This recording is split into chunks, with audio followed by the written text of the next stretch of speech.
kemudian lulus di Madrasah Aliyah Darul Salam Lampung tahun 2012, kemudian lulus KMI Pondok Pesantren Darul Salam Lampung di tahun 2012, dan 2018 lulus ilmu Recording in politik di progress. Universitas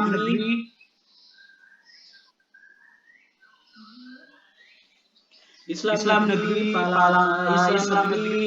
Jakarta, Syarif Hidayatullah Jakarta, dan sekarang mengambil magister di pengkajian Islam pasca sarjana Universitas Islam Negeri Jakarta.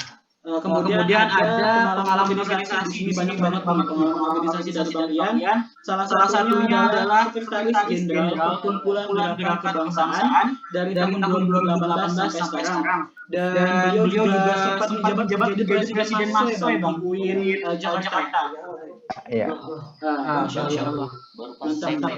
Kemudian di sini juga ada Ketua Dewan Mahasiswa, sudah tadi Koordinator Pusat Aliansi BEM Nas 2017, Himpunan Mahasiswa Ilmu Politik se-Indonesia. Kemudian di sini juga ada yang menarik, tadi saya lihat Presiden Sekolah Politik Kerakyatan Komunitas Indonesia Baru. Kemudian ada juga Himpunan Mahasiswa Indonesia untuk Papua.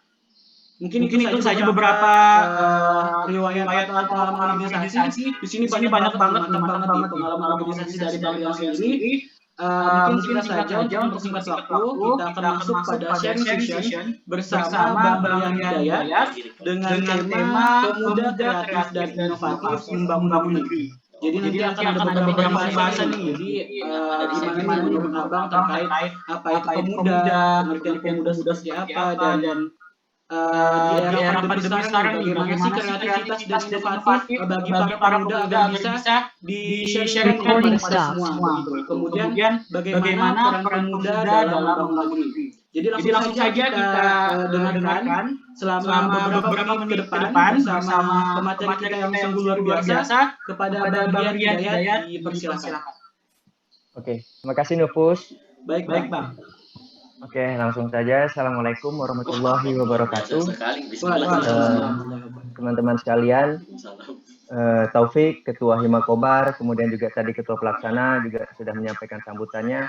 Kemudian juga Nupus selaku moderator, terima kasih juga yang senantiasa aktif ya, follow up untuk kegiatan ini. Saya kira panitia sangat serius sekali mempersiapkan kegiatan webinar ini dengan berbagai rangkaiannya tentunya, gitu kan. Yang tentu membuat kita semua harus antusias ya, baik saya sebagai pengisi acara maupun teman-teman sebagai peserta. Teman-teman sekalian, saya tidak tahu apakah teman-teman yang ada di dalam room Zoom ini merasa bahwasanya kegiatan ini penting atau tidak. Karena pengalaman saya dulu bersama teman-teman ketika masih mahasiswa, sekarang pun masih mahasiswa tapi S2 mau menyelesaikan tesis. Saya mohon doanya dari teman-teman. Pengalaman saya itu ketika menghadiri kegiatan-kegiatan seminar, webinar, itu memang lebih banyak motivasinya bukan untuk apa sih sebenarnya yang bisa saya dapatkan dari webinar ini, gitu. Secara baik itu secara ide, gagasan maupun nanti apa yang bisa dilakukan ke depannya. Nah, saya berharap teman-teman bisa mengambil intisarinya daripada kegiatan kita hari ini, baik itu secara ide, gagasan maupun nanti program-program ke depan. Dan yang kedua, teman-teman sekalian, kalau hanya bicara apa itu pemuda, kemudian juga bagaimana inovasi, bagaimana kreativitas, itu teman-teman kalau searching di Google atau teman-teman lihat di YouTube, itu sudah sangat banyak sekali diskusi-diskusi maupun tulisan-tulisan yang berkaitan dengan apa yang kita bahas hari ini. Tapi yang membedakannya adalah kita berada di ruang dialektika. Nah, jadi kita bisa diskusi, kita bisa saling mengisi, kita bisa saling mengkritisi untuk bagaimana kemudian anak-anak muda ini ke depan bisa betul-betul berperan aktif secara inovatif maupun kreatif. Saya ingin memulai dari mempertanyakan siapa sih sebenarnya kita ini, gitu. Kalau jawabannya hanya sekedar anak muda saja dan berhenti sampai di situ saja, saya kira itu pertanyaan yang dijawab secara pasif. Nah, saya berharap jawaban pertanyaan daripada siapa kita ini itu memantik kita untuk senantiasa aktif, tidak hanya sebatas menjawab dengan hanya saya pemuda, tapi bagaimana tanggung jawab anak-anak muda itu. Nah, kalau kita lihat hari ini, generasi kita ini kan sering disebut generasi milenial, atau juga generasi sentenial. Nah, kalau milenial itu kira-kira dalam penelitiannya kisaran orang yang lahir 1980 sampai 1995. Kalau generasi sentenial 1995 sampai 2010 atau 2012 gitu. Penelitiannya memang beragam. Tapi pada intinya identifikasi generasi milenial atau sentenial ini itu mereka yang hidup dalam arus digitalisasi yang masif. Dalam arus digitalisasi yang masif. Nah, arus digitalisasi yang masif ini membuat berbagai hal itu menjadi sangat terbuka. Nah, teman-teman bisa identifikasi di lingkungan sekitar teman-teman.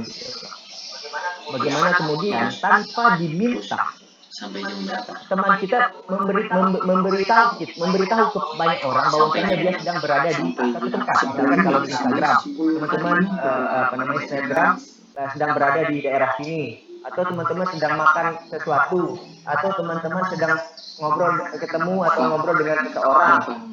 Teman-teman sampaikan itu di publik. Karena publik mungkin tidak kepikiran dia, tidak berpikir untuk bagaimana pengen tahu soal bagaimana kondisi teman-teman. Tapi teman-teman kasih tahu ini waktu ke publik. Nah, jadi itulah dorongan keterbukaan arus digitalisasi ini sangatlah masif. Sehingga yang terjadi adalah banyaknya kebebasan. Orang bisa akses siapa. Orang bisa mengakses pengetahuan apapun. Orang bisa tahu segala sesuatunya dengan apa? Dengan klik aja di Google. Misalkan Nupus ini siapa gitu loh kan, apa aja track recordnya dia dulu pernah di mana aja, teman-temannya siapa aja, sangat bisa kita akses. Meskipun saya mungkin belum pernah ketemu dengan Nupus mungkin, tapi saya bisa tahu gitu loh Nupus ini siapa, teman-temannya siapa dan sebagainya gitu. Kenapa? Karena media sosial, karena arus digitalisasi, dorongan untuk kita terbuka gitu, yang akhirnya orang akan tahu kita. Atau misalkan teman-teman ingin mengetahui sesuatu, saya ingin menceritakan problemnya dulu ya sebelum masuk kepada pembahasan asas pemuda dan seterusnya itu. Problemnya hari ini, kita bisa tahu apapun, tapi sedikit sekali yang bisa kita lakukan tentang pengetahuan itu. Teman-teman tahu, misalkan ya, kamu tahu soal kebakaran di daerah A, tahu dari mana? Dari berita. Tapi ketika ditanya lebih lanjut, lebih dalam, banyak hal-hal variabel yang absen daripada kejadian kebakaran itu. Nah, misalkan tahu nggak teman-teman biologi? Tahu nggak fisika? Tahu. Tapi kalau ditanya lebih dalam, itu biasanya anak-anak milenial, anak-anak sentenial ini agak kebingungan, agak kebingungan. Karena generasi kita ini tahu banyak hal, tapi sesungguhnya tidak tahu banyak. Ya, kita ini autokritik untuk kita sebagai anak-anak muda, sebagai generasi milenial sentenial. Kita tahu banyak, kita banyak tahu, tapi kita tidak tahu banyak. Tahu banyak hal, apapun yang ditanyakan ke kita, insya Allah kita tahu lah. Tapi ketika ditanya lebih dalam kita nggak tahu. Nah, akhirnya kita jadi generasi yang tidak fokus, menjadi generasi yang pada akhirnya akan kebingungan sendiri. Oleh karenanya, fokus itu menjadi penting. Nah, misalkan teman-teman yang bergerak di bidang ekonomi, fokus di bidang ekonomi. Atau teman-teman yang bergerak di bidang seni, fokus di bidang seni. Di bidang olahraga, fokus di bidang olahraga. Harus ada yang difokuskan supaya kita semua sebagai generasi muda tidak terombang-ambing oleh arus digitalisasi yang masif ini, yang kita kenal dengan era VUCA ya. Ketidakjelasan, era kebingungan, era ketidakpastian. Pokoknya masalahnya itu sangat rumit sekali. Nah, oleh karenanya kita sebagai anak muda kita harus mengidentifikasi sedemikian mungkin sebenarnya apa sih yang menjadi fokus kita gitu loh. Nah, itu masalahnya hari ini ya, karena arus digitalisasi yang masif tadi. Kalau menurut undang-undang nomor 40 tahun 2009, anak-anak muda itu kan yang diklasifikasikan umurnya dari umur 16 tahun sampai 30 tahun. Tapi secara substansi tentunya kita ingin membahas secara substansi ya. Mungkin di sini juga ada teman-teman yang umurnya kurang dari 16 atau lebih dari 30, saya tidak tahu. Tapi yang jelas anak muda itu dari pengalaman saya sebagai anak muda juga tentunya gitu loh. Anak muda itu adalah pribadi yang gelisah. Pribadi yang gelisah. Nah, itu kunci untuk anak muda bisa berkembang. Kalau teman-teman sebagai anak muda itu tidak memiliki rasa kegelisahan, maka kepemudaannya dipertanyakan. Atau teman-teman ketika muda itu tidak galau, maka dipertanyakan kepemudaannya. Jadi anak muda itu memang harus galau. Jadi jangan sampai kemudian ya harus galau. Anak muda harus galau. Jangan sampai kemudian ketika galau, oh kenapa ya kok gua galau-galau terus. Kalau galau terus nggak boleh. Tapi kalau galau aja boleh. Ya kan misalkan galau soal sekolah, soal pendidikan, soal pertemanan, ya kan galau itu nggak apa-apa gitu. Karena dari situ kita akan belajar memperbaiki diri. Gimana biar nggak galau ya? Nah, galaunya itu jangan dirawat, tapi biarkan berkembang. Artinya galau ini dalam konteks ini masalah. Masalah itu jangan kita buat stagnan atau jumut gitu loh. Tapi masalah itu kita harus buat berkembang. Dengan itu kita akan menjadi sesuatu nanti ke depan. Kalau masalah yang kita hadapi itu aja tiap harinya gitu loh. Berarti itu menandakan kita nggak berkembang. Kalau kegalauan kita tiap harinya itu gitu-gitu aja, maka berarti kita itu nggak berkembang.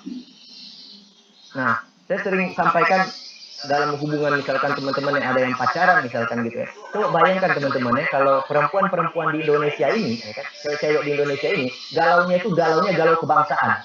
Jadi galaunya itu bukan karena hal-hal remeh gitu loh. Galaunya kebangsaan. Bagaimana itu galau-galau kebangsaan? Misalkan dia ngambek kalau si cowoknya ini nggak ikut jadi panitia di Himakobar misalkan. Nah, ngambek dia, karena kamu nggak ikut kepanitiaan di Himakobar untuk kegiatan webinar, jadi saya ngambek gitu loh. Aku ngambek misalkan gitu. Nah itu galaunya galau positif. Misalkan ada demo tentang RUU KPK misalkan kemarin. Nah galaunya si cewek ini terhadap cowoknya itu, kalau cowoknya itu nggak ikut demo atau cowoknya itu nggak ikut peduli terhadap persoalan bangsa gitu loh. Nah tapi kalau galaunya ada sekarang telat dijemput lah, galaunya itu kemudian gara-gara makan nggak jadi lah gitu loh kan, dinner nggak jadi lah atau apapun yang remeh-remeh gitu loh. Itu galau yang tidak membangun bangsa. Jadi kalau memang adalah membangun hubungan, bikinlah kegalauan yang membangun bangsa gitu loh. Jadi supaya teman-teman dalam membangun misalkan relasi antara pasangan galau kan, untuk membangun negeri itu bisa membangun bangsa gitu loh hubungannya. Oleh karenanya itu ini sekedar lewat aja ya, tapi ini penting gitu loh untuk jadi kebiasaan kita sebagai anak muda. Kemudian kenapa pemuda ini menjadi penting? Nah ini jawaban yang membutuhkan renungan ya bagi kita sebagai anak muda, sebagai subjek tentunya. Kenapa kita menjadi penting? Nah kalau kita lihat dari sejarah teman-teman, motor-motor penggerak perubahan itu selalu berpusat pada anak muda. 1908 Budi Utomo, 1928 Sumpah Pemuda, 1945 Kemerdekaan Republik Indonesia, 1965 kepemimpinan dari Orde Lama ke Orde Baru, kemudian juga 1998 Reformasi. Itu semua dimotori anak-anak muda. Itu semua digerakkan oleh anak-anak muda sebagai leader perubahan. Nah itu kenapa kemudian anak-anak muda ini menjadi penting. Kita lihat sejarah saja gitu. Kalau kita tidak mau melihat diri kita, minimal kita lihat sejarah. Karena saya tidak tahu pribadi dari teman-teman yang ada di room Zoom ini, apakah merasa penting sebagai anak muda atau tidak. Tapi setidaknya saya ingin menyampaikan bahwa sejarah telah membuktikan bahwa anak-anak muda itu sangat penting dalam berperan aktif terhadap pembangunan bangsa, terhadap berbagai perubahan-perubahan yang lebih baik gitu. Nah, itu harus disadari sedini mungkin teman-teman. Jangan sampai teman kita semua ini sibuk dengan gadget kita masing-masing, sibuk dengan melihat status teman-teman kita yang kelihatannya berkembang. Nah, saya bilang dia kelihatannya berkembang, kelihatannya sukses, kelihatannya keren, kelihatannya cantik, kelihatannya ganteng, kelihatannya kaya, kelihatannya hebat. Kelihatan. Akhirnya itu yang membuat kita menjadi pribadi yang drop gitu. Aduh, apalah aku gitu loh kan, yang hanya sekedar rebahan doang ini sebagainya gitu. Jadi menjadi pribadi yang gitu. Jadi teman-teman, kita fokus saja gitu. Untuk tadi saya kembali ke awal, fokus untuk apa yang bisa kita lakukan, untuk apa yang kita senangi gitu loh. Yang itu kita pikir membuat kita terus bisa berkembang gitu loh kan. Nah, anak muda zaman dulu ya begitu karakteristiknya gitu. Ingat dulu ketika Soekarno ya kan didesak oleh anak-anak muda untuk memerdekakan Indonesia gitu. Di saat orang-orang tua itu bimbang, ini merdeka atau enggak, anak-anak muda tampil. Udah kita merdeka aja dulu, tapi kita masih banyak nih infrastruktur yang belum kita miliki di Republik ini. Gak apa-apa, yang penting kita jalan dulu. Nah, itulah karakter anak muda. Dia berani mencoba, tapi dengan berbagai konsekuensinya tentunya gitu loh. Nah, anak-anak muda seperti inilah yang kita harapkan itu bisa terus eksis gitu loh untuk bagaimana membangun bangsa ini.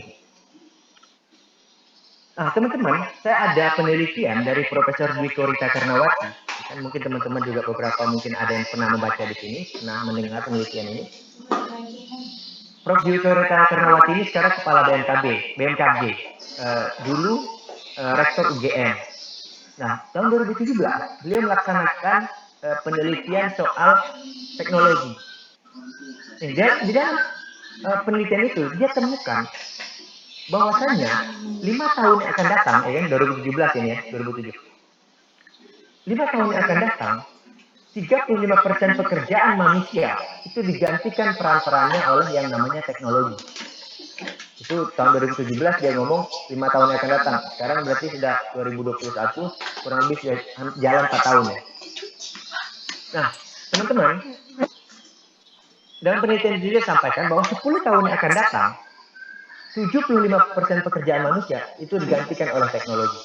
Nah, kita lihat hari ini realitas sosial, banyak sekali peran-peran yang dulu itu dilakukan oleh manusia, ini sudah digantikan oleh yang namanya teknologi, khususnya di sektor-sektor pelayanan.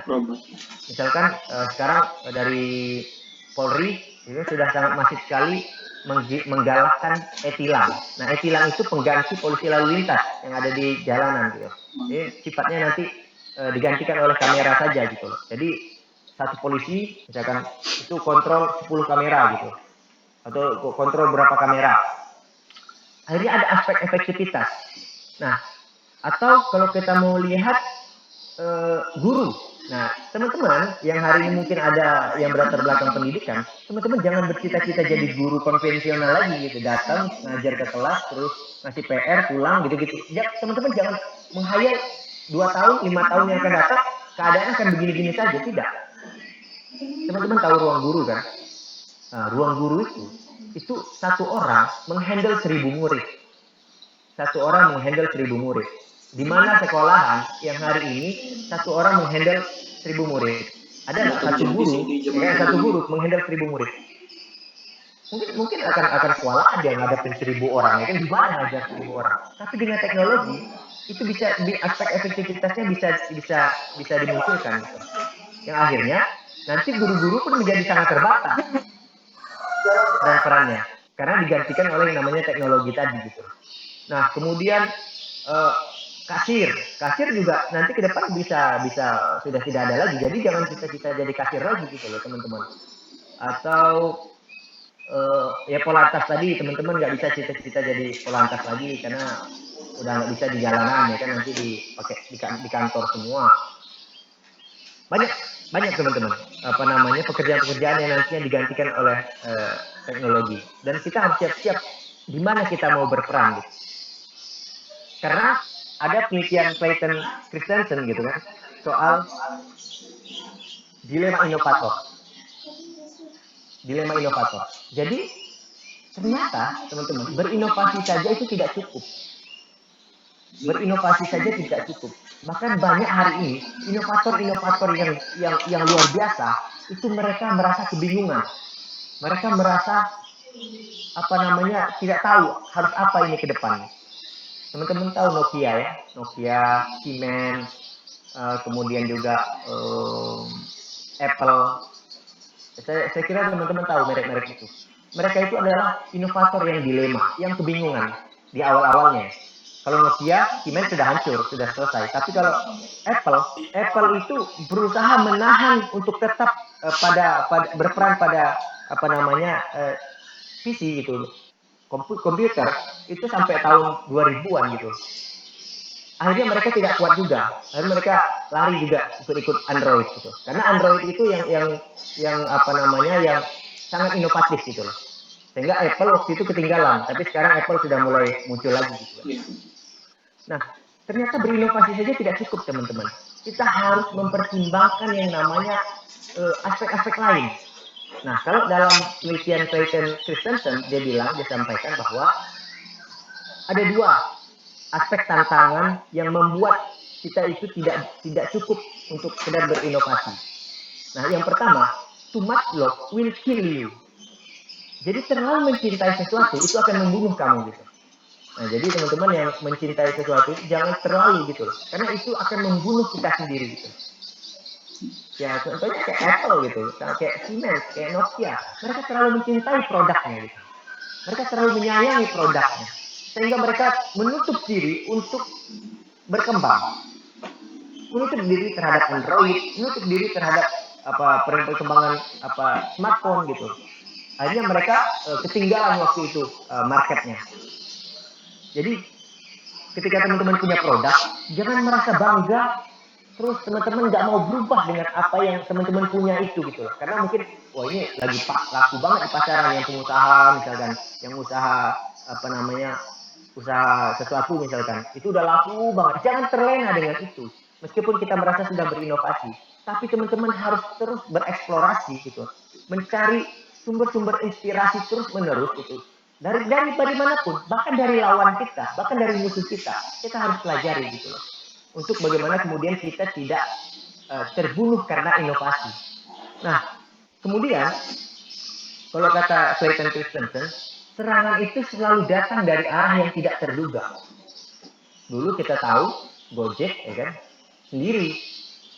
Gojek itu di Indonesia sendiri dulu kan, tapi ada lawannya. Kemudian sekarang ada Lalang, ada apa lagi itu. Kalau misalkan di Kalimantan itu yang punya perusahaan punya Oto itu apa itu? Saya lupa itu. Ada perusahaan Grab gitu. Enggak. Saya lupa. Pokoknya itulah. Ini teman-teman, serangan itu datang dari arah yang tidak terduga. Nah, teman-teman harus hati-hati juga dengan aspek-aspek itu gitu. Jadi misalkan teman-teman merasa di kampus merasa pinter, merasa nggak ada yang mengalahkan.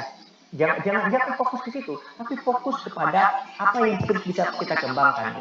Nah, dengan itu kita sebagai inovator itu tidak akan ada matinya gitu. Nah, itu juga penting menjadi catatan kita gitu.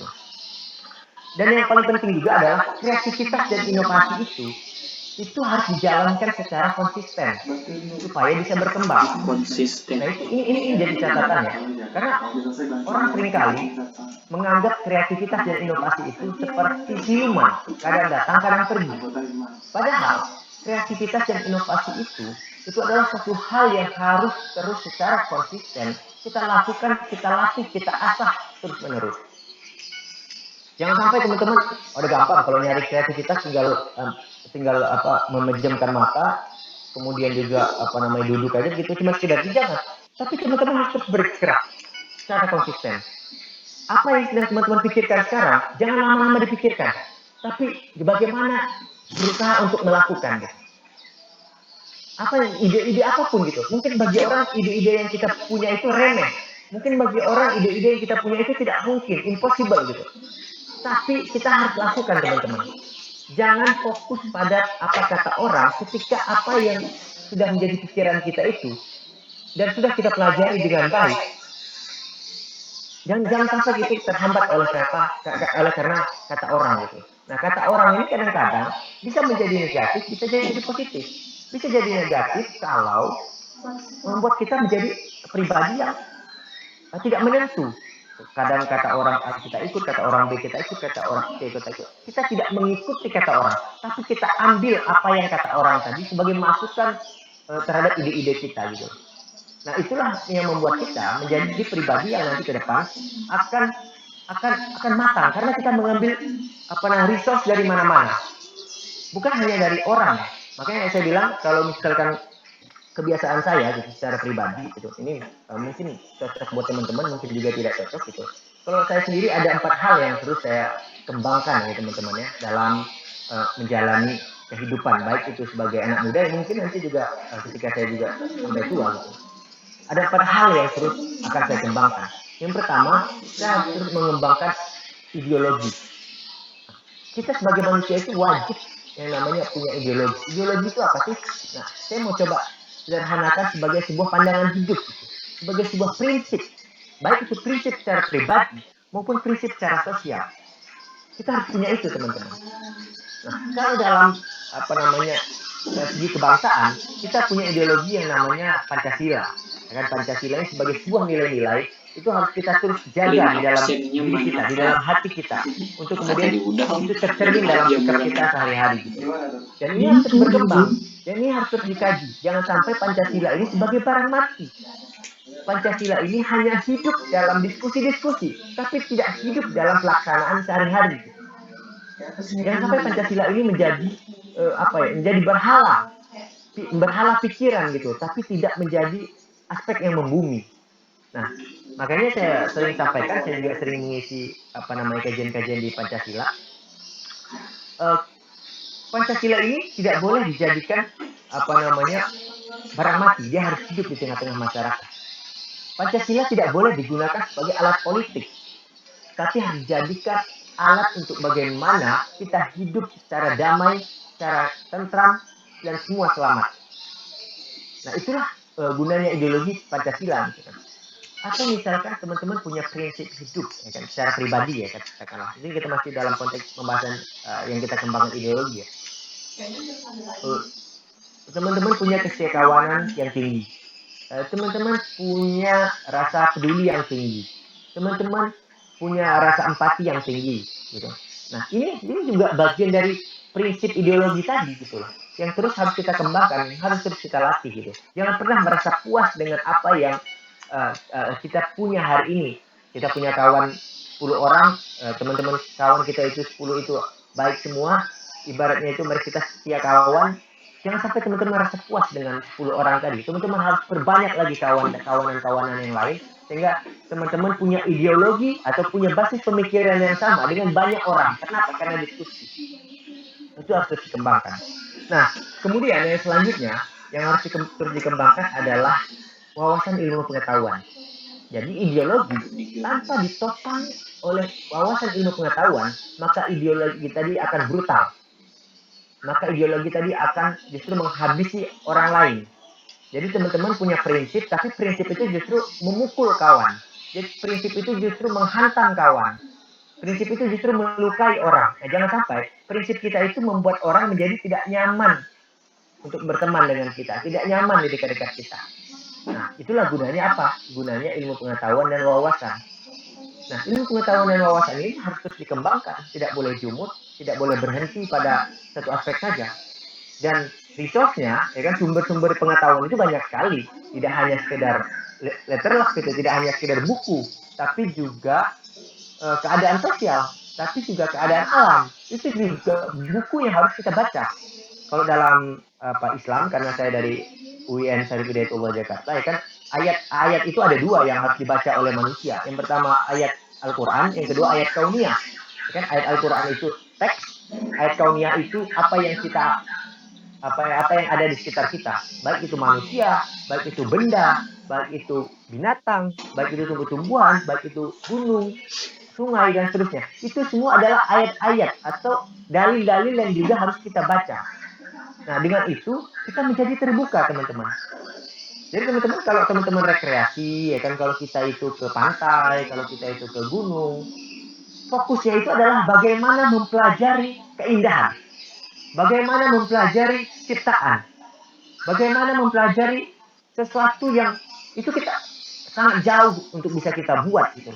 Dan dengan itu kita menjadi pribadi yang saya ini bukan siapa-siapa di muka bumi ini, tapi saya harus bermanfaat gitu. Minimal saya tidak merusak gitu. Nah, teman-teman kalau melihat alam itu, misalkan pergi ke pantai, ya referensinya itu adalah bagaimana teman-teman tidak merusak saja, itu sudah bagus. Tapi kalau sudah buang sampah sembarangan gitu, kemudian juga pohon-pohon ditebang, nah itu sudah tidak mencerminkan yang namanya bacaan yang baik gitu loh. Jadi tidak punya ilmu pengetahuan dan wawasan yang baik gitu, orang-orang yang seperti itu.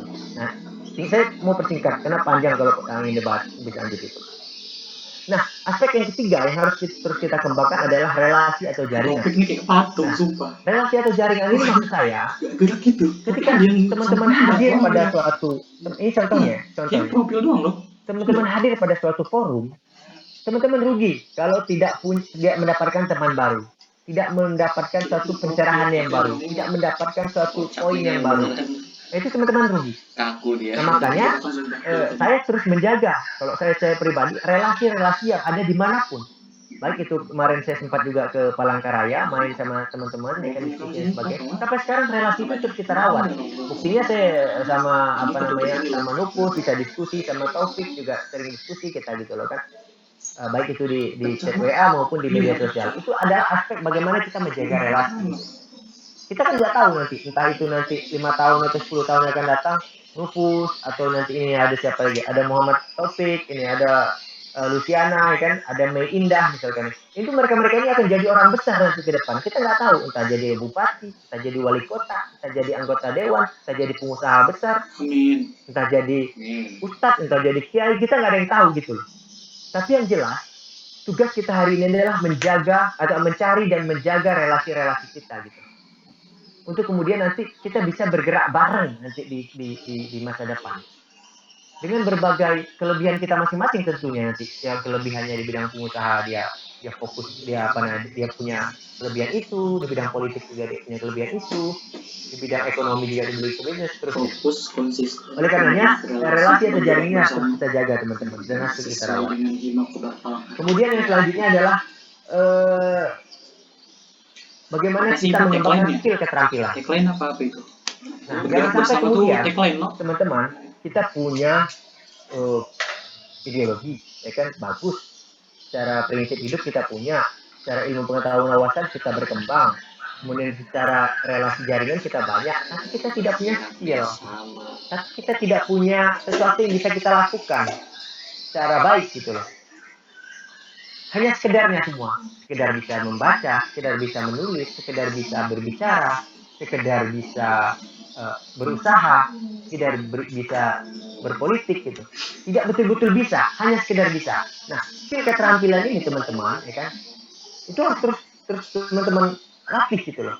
Yang mungkin bisa bergerak di bidang musik, terus latih skill keterampilan di bidang musik, skill keterampilannya di bidang seni terus dilatih, di bidang misalkan lukis-melukis terus dilatih, di bidang ekonomi terus dilatih, ya kan? Jadi harus dilatih supaya skill keterampilan kita itu berkembang dan akan menjadi sesuatu karena dia bersatu dengan ideologi, ilmu pengetahuan, relasi.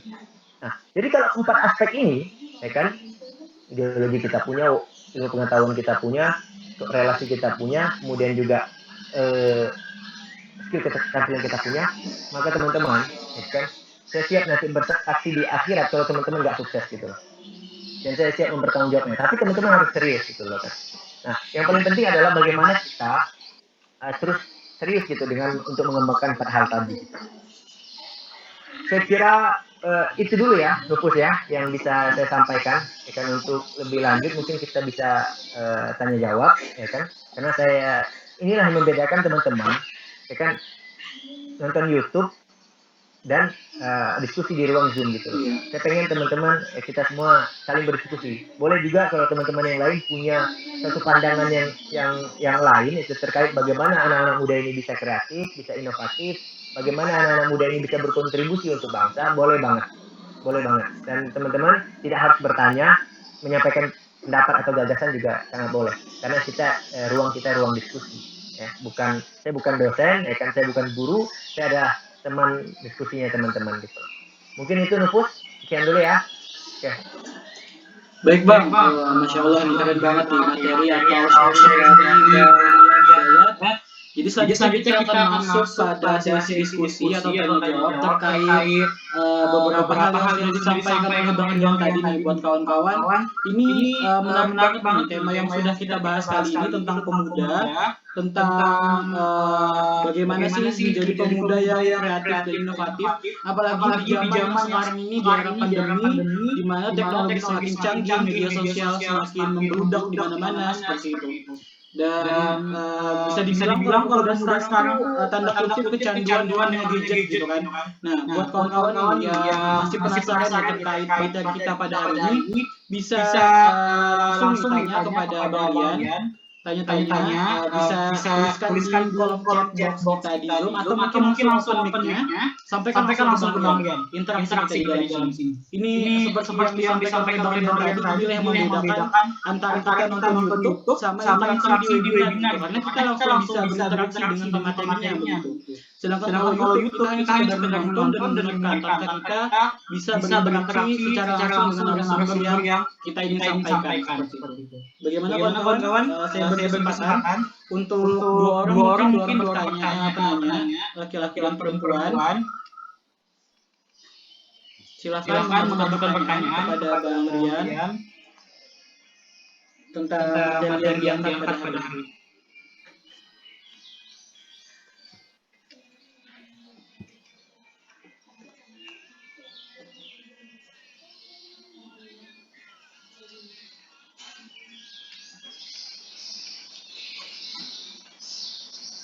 Atau jangan-jangan ini gambar aja ini kan, sebenarnya tidur ini. Ya, di gimana nih peserta tadi?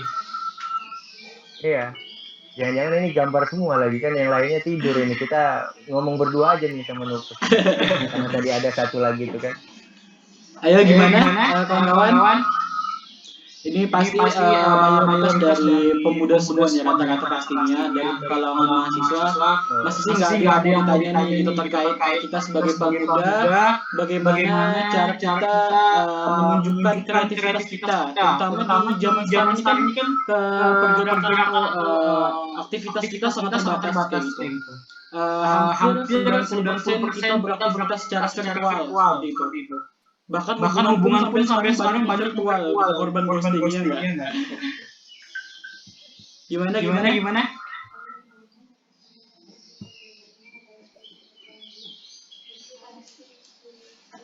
Kalau nggak berani ngomong di langsung gitu loh kan, boleh chat atau mungkin ada kendala teknis. Iya, bener banget nih kata Bang Rian. Jadi buat yang mungkin ada kendala untuk menyampaikan secara langsung melalui mic, bisa tuliskan langsung di kolom chat box di samping di bawah itu.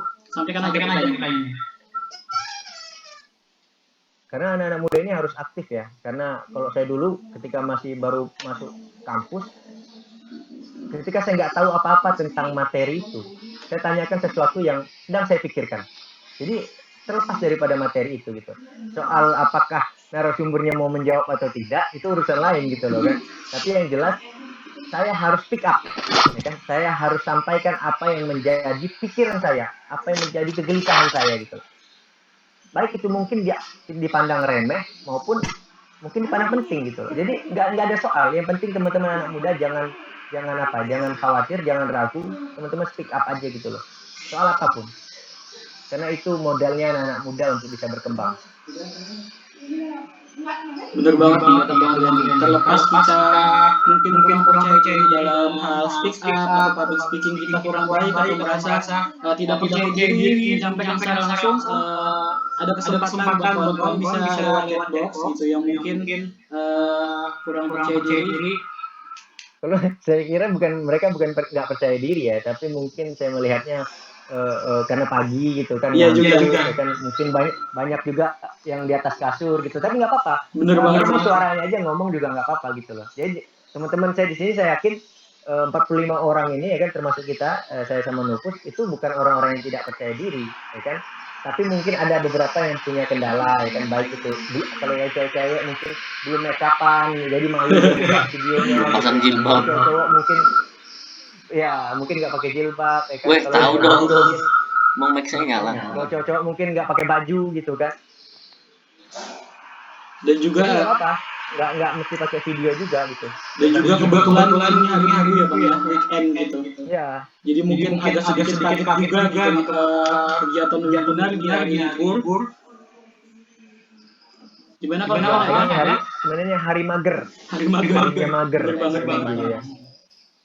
Temanya. Tapi ini membedakan ya anak-anak muda yang peduli dengan anak-anak muda yang biasa-biasa aja. Dan empati ya, Pak. Ya mereka siap mengorbankan waktunya untuk melakukan suatu manfaat yang besar gitu loh. Karena jangan sampai teman-teman melihat kegiatan ini menguap gitu saja. Ini akan jadi sejarahnya teman-teman gitu loh. Teman-teman punya sejarah diskusi di hari Minggu ya kan, dengan ada beberapa poin yang mungkin teman-teman dapatkan. Gitu. Buatkan pertanyaan dari panitia. Itu penting teman-teman gitu loh. Ya teman-teman nanti saya terserah gitu loh. Teman-teman ngambil poinnya itu dari mana. Yang paling penting teman-teman harus mendapatkan poin pada kegiatan yang nanya kan nggak mungkin Akmal dong. Iya aku nanya nih, nanya. Izin masuk. Halo. Oke. Silakan. Siapa nih? Akmal ya. Silakan Akmal. Assalamualaikum warahmatullahi wabarakatuh. Sebelumnya izin masuk. Saya Akmal Musalparia ingin bertanya kepada Bang siapa? Kepada Bang Rian nih Bang. Aduh. Bismillah ya. Jadi kan ini kan temanya kan membangun pemuda yang kreatif, inovatif gitu kan. Dan pasti kebanyakan pemuda yang kreatif dan inovatif itu memiliki tujuan gitu. Nah, ada nggak nih kira-kira suatu pesan dari Abang untuk para pemuda yang tidak memiliki arah tujuan jelas? Misalnya kalau misalnya mereka milih kuliah gitu kan, jurusan ini gitu, tapi mereka tuh nggak tahu gitu, mereka milih jurusan ini tuh tujuannya ngapain gitu loh Bang. Ya gitu sih, gimana intinya ya, gimana untuk menemukan tujuan para pemuda-pemuda tersesat ini gitu loh Bang. Ya gitu, insyaallah. Oke. Terima kasih. Wassalam. Salam. Oke, langsung jawab Nufus ya? Iya Bang, langsung aja Bang. Sebenarnya apa yang di Akmal ya, apa yang disampaikan Akmal tadi itu juga terjadi pada saya ya teman-teman ya. Jadi jangan sampai teman-teman itu hampir terjadi di setiap orang. Kadang kita melakukan sesuatu, kita nggak tahu nih apa nih sebenarnya yang kita lakukan. Baru bermuncul kita ngambil jurusan apa sih gitu loh. Jurusan yang gue ambil ini misalkan, kadang-kadang kita sering bingung gitu loh pada tataran itu. Tapi yang membuat kita itu akan berkembang atau tidak, kita serius saja dengan apa yang menjadi apa yang sudah kita pilih gitu loh. Nah saya dulu tuh ngotot kuliah mau masuk kriminologi di UI gitu. Tapi karena nggak masuk ya kan, karena nggak masuk, akhirnya saya ngambil ilmu politik di UIN. Nah akhirnya saya dulu merasa nggak semangat, kuliah nggak semangat, ya kan awal-awalnya kan kayaknya akan nggak asik gitu loh, karena saya memang senangnya di dunia kriminologi ya gitu, motivasinya gitu loh. Tapi akhirnya saya udah yang penting saya bangun, saya berdiri, lakukan apa yang bisa saya lakukan, baca apa yang saya bisa baca, temani sebanyak-banyaknya orang, yang itu membuat saya kemudian banyak aktif di dalam kampus dan di luar kampus. Saya aktif di hampir 30 organisasi. Jadi saya ketika kuliah dulu hampir aktif di 30 organisasi. Itu karena saya jadi korban, saya merasanya. Korban orang yang 30 organisasi. Yang nggak punya pilihan lain gitu loh. Akhirnya saya milih jurusan yang membuat saya itu mungkin di sini saya bisa berkembang gitu. Saya merasanya begitu kan. Akhirnya ilmu politik saya ambil. Nah, salah satu kalau kita tugas ilmu politik, belajar ilmu politik tentu kalau saya maksudnya kita sharing. Tentu kita harus mempergauli betul-betul dunia itu gitu loh. Kita harus betul-betul masuk ke dalam dunia itu, baik itu secara teori maupun secara praktek. Akhirnya saya ikut seluruh organisasi, saya ingin baca apa sih sebenarnya organisasi-organisasi yang ada di daerah di sekitar kampus maupun di luar kampus ini. Saya pengen belajar gitu. Saya pelajari banyak hal tentang organisasi-organisasi, tentang pikiran-pikiran politik. Akhirnya saya banyak menemukan teman-teman yang itu membuat saya menjadi kaya akan pikiran, kaya akan pengalaman gitu. Baik itu saya punya teman-teman, saya punya teman yang liberal sekali, saya punya teman yang fundamental sekali gitu loh. Dan itu ya bisa sering muncul di ruang-ruang publik kita hari ini gitu loh kan. Yang punya pikiran liberal, yang punya pikiran radikal bahkan gitu ada. Karena bagi saya mereka itu adalah teman saya semua. Saya tidak menutup diri. Bahkan preman-preman, saya bergaul di terminal-terminal, ya kan, di pasar-pasar. Saya bergaul dengan mereka semua. Tukang-tukang sayur, kemudian juga tukang-tukang somai, ya kan, abang-abang somai dan seterusnya itu saya temani semua, saya ajak diskusi semua. Karena bagi saya itulah politik. Ini direkod ya? Bagi saya politik itu adalah berbicara dengan segala sesuatu yang menjadi ciptaan Tuhan. Bukan hanya berbicara kepada profesi saja. Misalkan dalam saya anak ilmu politik harus berbicara hanya sekedar dengan anggota DPR, atau saya hanya sekedar diskusi dengan pejabat-pejabat publik, dengan gubernur, dengan bupati, dengan wali kota. Enggak. Justru kalau politik itu bagi saya ini sharing.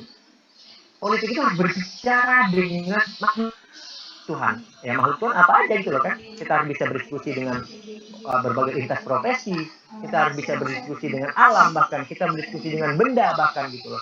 Kita harus melihat segala sesuatu sebagai sesuatu yang harus dijaga, harus dirawat, jangan sampai rusak gitu. Nah itulah politik yang sesungguhnya bagi saya gitu loh. Nah teman-teman saya nggak tahu referensinya apa gitu loh, masih jurusan apa gitu ya. Jurusannya misalkan teman-teman masih jurusan teknik informatika, apa sih teman-teman yang teman-teman pikirkan di situ gitu, mau apa teman-teman di situ gitu. Itu jangan teman-teman berhenti pada aspek penyesalan saja. Wah nanti paling ujung-ujungnya jadi admin gitu loh kan, jadi ini sebagainya, jangan. Tapi teman-teman harus bergaul, betul-betul masuk ke dalam dunia itu, dan teman-teman fokus gitu loh, berkembang di dunia itu, supaya teman-teman jadi nggak salah jurusan, atau teman-teman jadi nggak jadi korban gitu loh.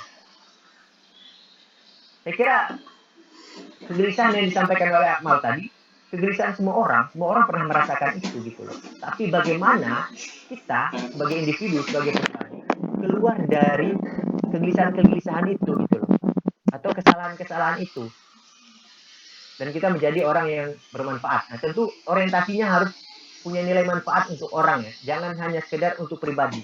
Karena kalau kuliah jangan orientasinya nyari kerja, tapi kuliah itu bagaimana mengabdi, ya kan? Bagaimana mengabdi. Kalau kuliah itu orientasinya itu bekerja, ya kan, bukan orientasinya nanti ke depan akan mengabdi, maka kita akan sering menemukan kekecewaan dalam profesi. Ada teman-teman saya kuliahnya ilmu politik, mohon maaf, dia kerjanya di Tokopedia, dia kerjanya jadi karyawan, dia kerjanya jadi kasir, dia kerjanya jadi sales marketing, padahal jurusannya ilmu politik. Tapi itu bukan suatu kesalahan bagi saya, tapi bagaimana kita aja yang punya perasaan, apakah kita nyaman bergerak di dunia itu, terlepas daripada jurusan kita. Tapi lebih bagus lagi kalau jurusannya itu sudah tepat dengan apa yang akan dia lakukan ke depan. Tapi kalau sudah salah orientasi, nah itu kadang-kadang yang membuat kita itu kebingungan gitu loh. Karena kita dari awal saya sudah salah orientasi, kita itu mau kerja gitu, mau nyari uang, mau memperkaya diri, itu nggak baik. Tapi bagaimana mengabdi? Kuliah, belajar yang benar, keluar, terserahlah. Gaji gua mau berapa, ya kan, kerja gua mau di mana, yang penting gua bisa ngabdi, yang penting gua bisa ngasih manfaat buat orang lain gitu. Yang penting gua terus bergerak. Sederhana itu kalau teman-teman yang galau dalam dunia ini, karena saya juga merasakan itu gitu. Tapi kalau teman-teman yang sudah fokus, yang bisa fokus dalam jurusannya dengan lingkungannya, ya fokus saja, teruskan gitu. Mungkin itu, Lupus. Gimana nih buat Akmal?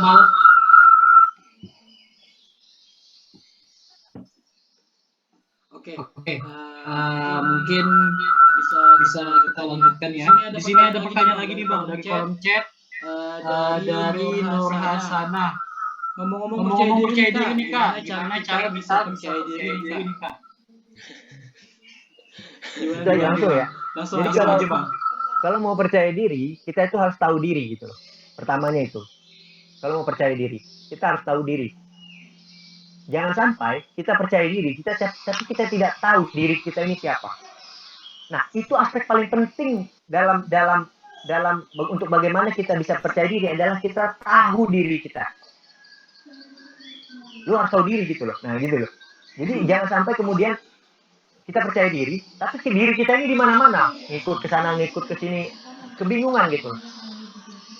Nah, pentingnya kita punya identitas gitu loh. Sebagai lupus harus punya identitas yang jelas gitu. Sebagai Rian harus punya identitas yang jelas gitu. Jangan sampai kemudian namanya aja yang Rian, tapi tindakannya tindakan lupus, kan karakternya si Akmal gitu. Kemudian juga cara bicara Taufik misalkan, akhirnya nggak jelas gitu loh, karena ngambil dari banyak akhirnya dia nggak menjadi identitas yang utuh gitu sebagai seorang Rian gitu, sebagai seorang lupus gitu. Nah, kita harus tahu diri kita. Nah, makanya kalau dalam tasawuf itu man arofa nafsah arofa rabbah. Jadi siapa yang tahu dirinya, maka ia akan tahu Tuhannya. Nah, jadi jangan ngomong kenal dengan Tuhan, tapi dengan diri kalian aja kalian nggak tahu gitu. Jangan ngaku dekat dengan Tuhan, tapi dengan diri kalian, dengan hati paling dalam, dengan pikiran-pikiran kalian tidak tahu gitu. Nah, itulah syarat untuk mau percaya diri. Ya Pak Syahri. Harus tahu diri kita gitu. Itu aja sederhana. So, lain-lainnya akan dikembangkan. Oke, mantap nih. Ini ada lagi nih Bang dari banyak nih ya. Makin banyak nih, makin kesini makin banyak pertanyaan. Ini ada dari Alvina Damayanti. Cara kita untuk berkembang dalam suatu inovatif dan kreativitas itu kan harus fokus dengan diri kita sendiri. Kita sendiri bisa dikatakan fokus dengan apa yang menjadi kita. Pertanyaan saya, bagaimana cara kita memfokuskan tujuan untuk berkembang dalam suatu inovatif dan kreativitas tanpa adanya rasa percaya diri yang ada pada diri kita? Bagaimana nih Bang? Maksudnya gimana nih? Maksudnya bagaimana kita berkembang secara inovatif dan kreatif? Lebih memfokuskan tujuan sih Bang. Fokus ke tujuan yang inovatif kreativitas dengan rasa percaya diri yang nggak ada gitu. Bagaimana Bang? Nggak bisa, harus percaya diri. Nah harus percaya diri. Jadi kuncinya. Nah, percaya diri dulu gitu. Percaya diri kuncinya. Ya kan? Prasyarat percaya diri harus tahu diri gitu loh. Tahu diri, percaya diri. Nah, kemudian baru kita bisa fokus tentang apa yang menjadi tujuan kita gitu loh. Karena basicnya itu adalah kita harus tahu diri kita sendiri gitu loh. Kembali lagi kan ke pembahasan kita tadi gitu loh. Karena kalau kita hanya sekedar melihat orang, kayaknya keren ya jadi dosen gitu. Mau jadi dosen gitu. Atau kayaknya keren nih jadi aktivis gitu. Kayaknya keren jadi pemain gitar, main gitar. Jadi hanya sebatas melihat orang. Tapi tidak betul-betul mendalami apa yang kita mau dan apa yang kita senangi dan apa yang membuat kita bahagia gitu. Nah, akhirnya segala sesuatunya kembali ke diri kita gitu loh. Kita ini sebenarnya mau apa gitu sebagai anak muda. Saya ini anaknya si A, saya ini anaknya si B, misalkan. Ini bapak saya kayak gimana, ibu saya kayak gimana. Itu harus betul-betul dipelajari juga gitu loh. Jangan sampai kemudian apa yang nilai-nilai yang dikasih sama orang tua itu berbeda dengan kita. Kita harus segera menyesuaikan dan memperbaiki nilai-nilai itu supaya menjadi lebih komprehensif, lebih baik gitu diri kita di depan. Jangan sampai juga jauh dari akarnya gitu. Kita habiskan yang dua ini. Jauh dari akar kita gitu. Kita betul-betul segala sesuatu harus kembali ke diri kita supaya kita bisa fokus pada tujuan kita. Karena kalau teman-teman nggak percaya diri, nggak tahu diri tadi kan, itu teman-teman nggak sampai kapanpun sepintar apapun teman-teman nggak akan pernah mencapai tujuan. Nah itu percayalah itu, karena teman-teman akan terombang-ambing nanti ke depannya gitu. Mungkin itu Nopus. Oke Kak.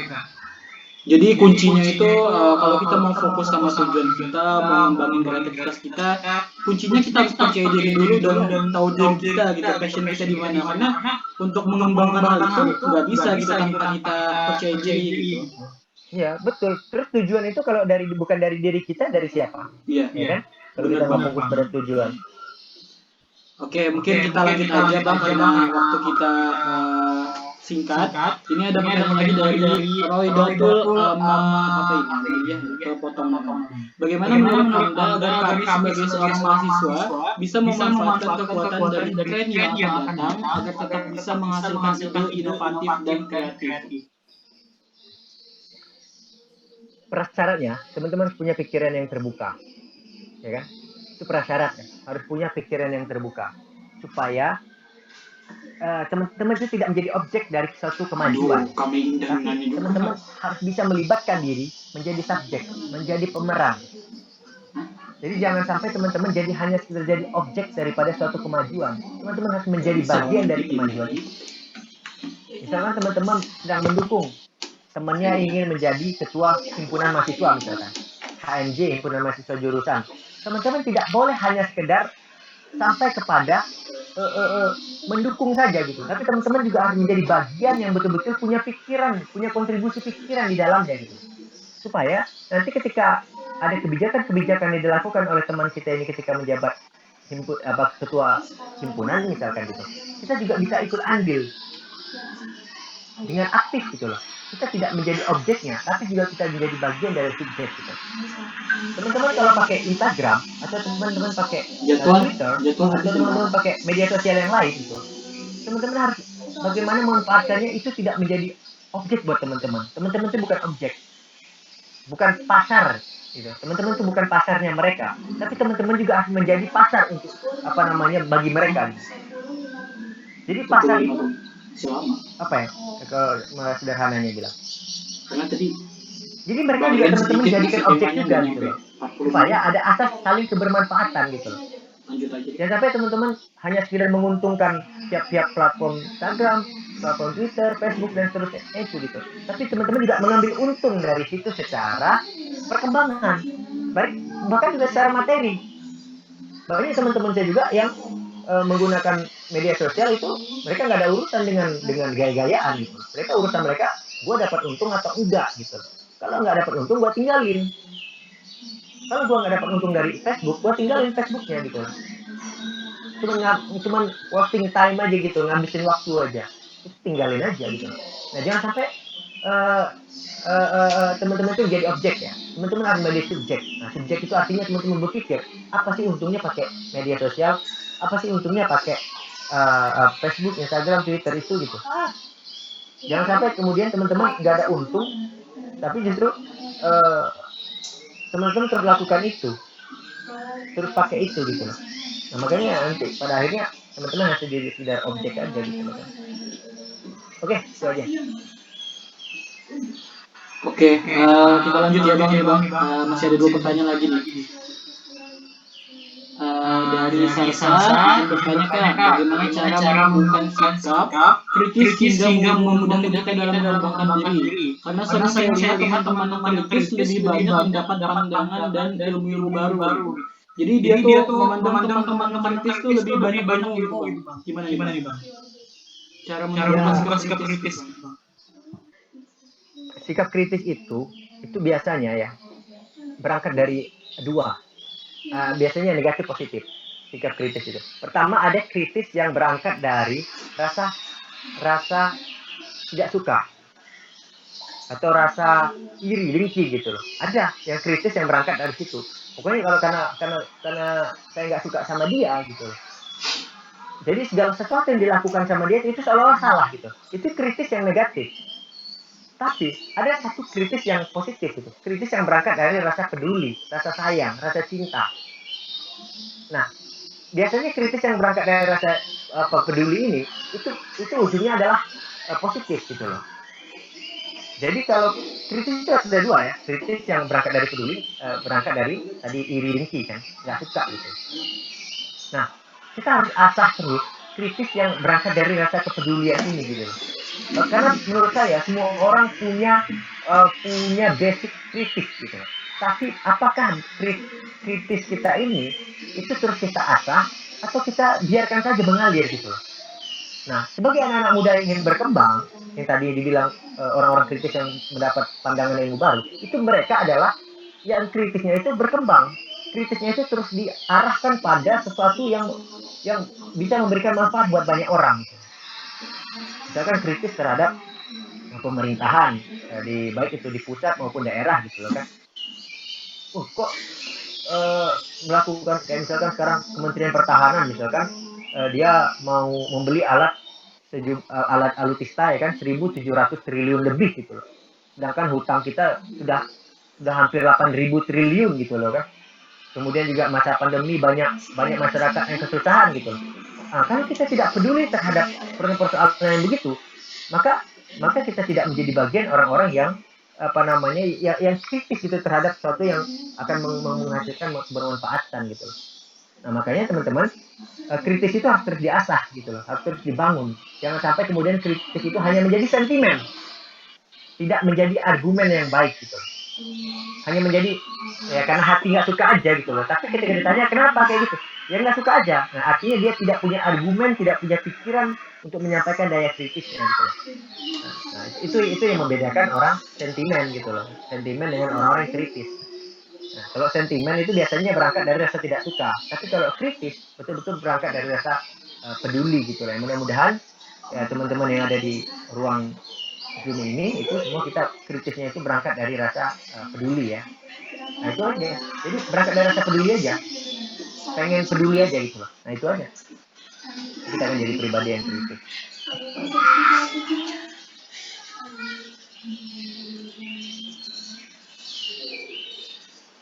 Oke, Lupus?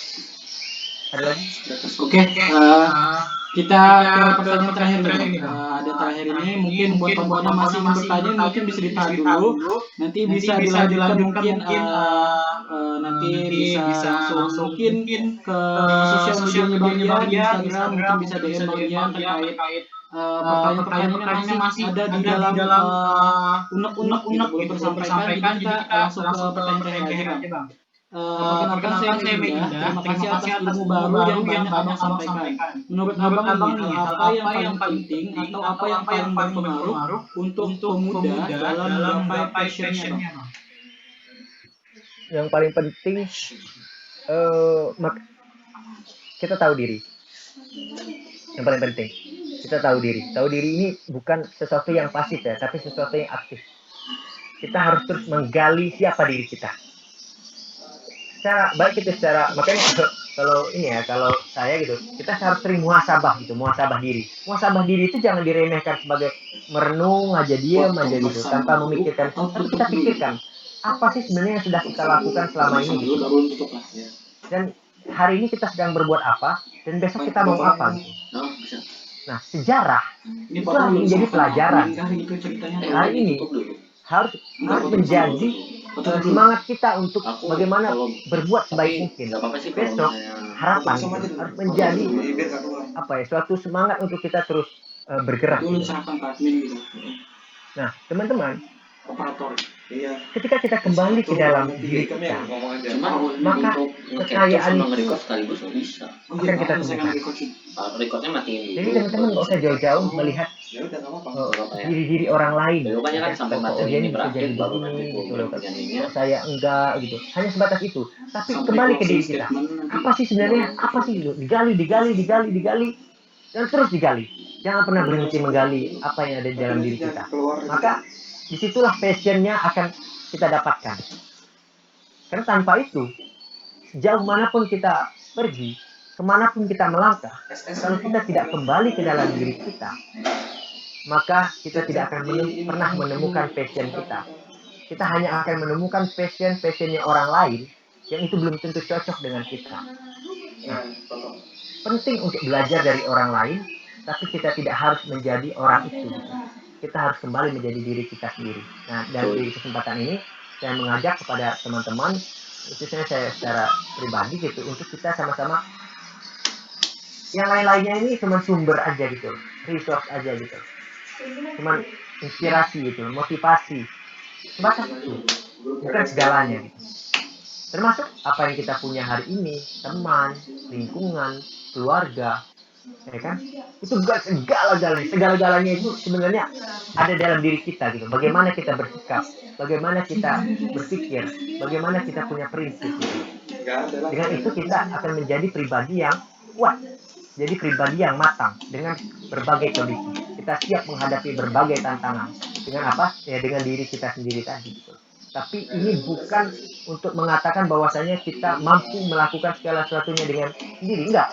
Kita masih butuh orang lain, tapi dalam bersikap, dalam menentukan arah perjuangan, dalam menentukan arah hidup, itu kita punya pandangan, tapi pandangan yang tidak membuat orang lain kemudian tidak mau dekat dengan kita gitu. Itu pandangan harus elastis ya, harus lentur. Jangan sampai kemudian boleh teman-teman punya pikiran yang keras, punya hati yang kuat, boleh. Tapi dalam bersikap, cerminan sikap teman-teman itu harus membuka diri.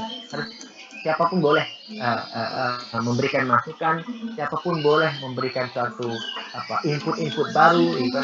Tapi siapapun juga tidak boleh mengkontrol sepenuhnya pribadi kita sehingga kita kemudian terasa menjadi budak daripada orang-orang lain gitu. Nah mungkin itu Pus. Oke, baik. Terima kasih Bang atas responnya, terus jawaban dari pertanyaan-pertanyaannya. Keren banget nih antusias dari para peserta. Setelah materi dari yang sudah disampaikan, antusias peserta, munculnya pertanyaan-pertanyaan yang akhirnya membuat kita makin menambah pengetahuan kita, kemudian pola pikir kita semakin luas dengan adanya pertanyaan-pertanyaan yang muncul dari para peserta. Dan akhirnya kita sampai pada penghujung acara, sesi diskusi kita telah selesai. Mungkin kepada Bang Rian bisa menyampaikan closing statement-nya Bang terkait materi kita pada hari ini. Oke. Teman-teman, saya dulu seringkali ketika di kampus menyampaikan diskusi dengan teman-teman, terus saya sampaikan kalau kita ini berjuang hanya untuk sekedar menang, untuk bisa menang saja gitu loh dalam berbagai kompetisi, maka kita tidak lebih dari hanya sekedar calon pecundang. Tapi kalau kita berjuang untuk bagaimana besok kita bisa kembali berjuang, maka apapun yang akan terjadi, keadaan apapun yang menimpa kita akan terus menjadi pribadi yang pemenang. Jadi teman-teman orientasinya itu berjuang untuk bagaimana bisa berjuang, ya kan? Bukan berjuang untuk hanya sekedar bisa menang. Ulang lagi, karena kalau kita berjuang hanya untuk sekedar menang, kita tidak lebih dari hanya sekedar calon pecundang. Jadi jangan jadi calon pecundang, tapi jadilah pejuang. Nah, karena pejuang inilah yang membuat teman-teman bisa hidup dimanapun. Bahkan mungkin ketika teman-teman sudah tiada, semangat juangnya teman-teman itu masih bisa dirasakan oleh banyak orang. Ya minimal keluarga. Kita lihat Bung Karno, ya kan? Budi Utomo, sebelumnya lagi. Kemudian juga pahlawan Pangeran Diponegoro dan seterusnya itu, Cut Nyak. Semangat mereka itu masih kita rasakan sampai sekarang gitu. Kekuatan mereka itu masih bisa kita rasakan. Nah, itulah orang yang berjuang tidak hanya sekedar untuk menang, tapi mereka berjuang untuk bagaimana besok kita bisa terus kembali berjuang. Minimal anak-anak kita bisa meneruskan perjuangan. Nah, itulah yang disebut sebagai pejuang. Mereka itulah pahlawan. Pahlawan itu artinya orang, bahasa katanya pahala. Ya kan, pahlawan itu pahala. Pahala itu adalah sesuatu yang harus dijalankan dengan ikhlas. Makanya pahlawan itu orang yang selalu berjuang dengan ikhlas. Nah, makanya teman-teman, kita semua itu dasarnya, basicnya itu adalah keikhlasan. Nothing tulus. Kita tidak mengharapkan suatu materi apapun, tapi kita menginginkan ada suatu kondisi di mana semua orang merdeka, semua orang merasa bisa berpikir, semua orang bisa merasa berjuang, semua orang bisa merasa menang dengan apa yang dia lakukan. Tapi kemenangan yang sesungguhnya itu adalah bagaimana kita bisa terus merdeka di dalam diri kita. Itu tadi yang saya sampaikan adalah kembali ke dalam diri kita masing-masing. Mungkin itu teman-teman sekalian, Lupus, kemudian juga Taufik dan kawan sekalian yang hadir dalam webinar ini. terima kasih saya sampaikan. Tentu dengan banyaknya kekurangan yang saya sampaikan atau yang tidak saya sampaikan, bukan menjadi penghalang untuk kita bisa terus berdiskusi ke depan. Dan mudah-mudahan teman-teman di sini itu menjadi pribadi yang bermanfaat untuk banyak orang. Semuanya nanti insya Allah jadi anak muda yang sukses, ya kan? Terus bisa membangun bangsa, berkontribusi untuk hal-hal besar yang membuat banyak orang yang merasakan manfaatnya. Saya kira itu teman-teman yang bisa saya sampaikan. Kurang lebihnya saya mohon maaf. Pada Allah mohon ampun. Billahi taufiq wal hidayah. Assalamualaikum warahmatullahi wabarakatuh. Waalaikumsalam warahmatullahi wabarakatuh. Terima kasih banyak nih buat Bang Rian atas kesempatannya, waktunya sudah mau bergabung pada kegiatan kita hari ini. Dan saya ingin mengingatkan juga buat kawan-kawan untuk jangan keluar dulu dari Zoom meeting kita, karena kita akan foto bersama pemateri kita yang luar biasa ini. Namun sebelum itu, saya di sini akan menyampaikan atau kesimpulan dari kegiatan webinar kita kali ini. Yang saya tangkap dari materi yang telah disampaikan oleh Bang Rian pada hari ini ada 5 poin yang saya tangkap. Yang pertama adalah fokus. Sebagai pemuda kita harus fokus dengan apa yang kita ingin capai. Harus fokus dengan apa yang ingin kita gapai, tujuan yang ingin kita. Kemudian yang kedua konsisten. Sebagai pemuda yang kreatif dan inovatif, kita harus konsisten dalam menjalankan kreativitas kita, inovatif kita, entah itu di bidang apapun. Kemudian yang ketiga itu kita harus memperbanyak relasi. Sebagaimana kita ketahui sebagai makhluk sosial, kita tidak bisa hidup sendiri. Kita hidup pasti bergantung dengan orang lain, yang mana relasi itu sangat penting dengan kehidupan kita, baik itu dalam kita ruang ranah di kampus, maupun nanti kita terjun kepada masyarakat. Yang keempat, mengembangkan skill yang ada dalam kita, mengetahui passion kita, dan kita harus tahu diri apa yang kita bisa dan apa yang bisa kita kontribusikan untuk negara kita dan juga teman-teman di luar sana. Dan yang terakhir, poin yang kelima, yang saya tangkap dari materi hari ini adalah sesuai tagline dari Himpunan Mahasiswa Kota Waringin Barat Palangkaraya, yaitu bergerak bersama. Jadi sebagai pemuda, kita jika ingin mengembangkan kreativitas kita ingin berinovasi, ingin menjadi seseorang yang berpengaruh, terutama untuk bangsa Indonesia, kita harus bergerak bersama. Jadi itu mungkin tanggapan yang dapat saya sampaikan. Saya selaku moderator mohon pamit undur diri. Terima kasih kepada seluruh peserta dan juga Bang Rian yang sudah berpartisipasi dan antusias sekali pada webinar kita pada hari ini. Saya mohon maaf sebesar-besarnya jika dalam memandu kegiatan banyak kesalahan dan khilafan, karena manusia tidak pernah luput dari yang namanya khilaf dan dosa. Saya Nupus, pamit undur diri. Wassalamualaikum warahmatullahi wabarakatuh. Kita foto bersama dulu ya dengan pemateri kita. Buat kawan-kawan bisa open cam ya. Kita tunjukkan nih wajah-wajah yang cantik, yang manis, yang ganteng. Gue nyalain kamera juga ya, foto ya. Kita tunggu ya buat kawan-kawan semua bisa open kameranya. Persiapkan sebaik mungkin, pose sebaik mungkin, kemudian ekspresi yang gembira dengan webinar kita pada pagi hari ini, karena semangat pemuda kita harus tunjukkan kepada orang-orang di luar sana bahwa kita adalah pemuda-pemuda yang punya semangat juang. Foto ya. Siap bagus. Slide 1. Oke, untuk slide 1 siap-siap ya, karena ini kita nggak tahu ya kita ada di slide mana, jadi mungkin pose aja semua dulu. Oke, kita pose ya untuk slide 1. 1, 2, 3. Oke, selanjutnya kita ke slide 2. Pose lagi nih, karena kita nggak tahu ada di slide mana. Saja pokoknya pose aja. Oke. 1, 2, 3.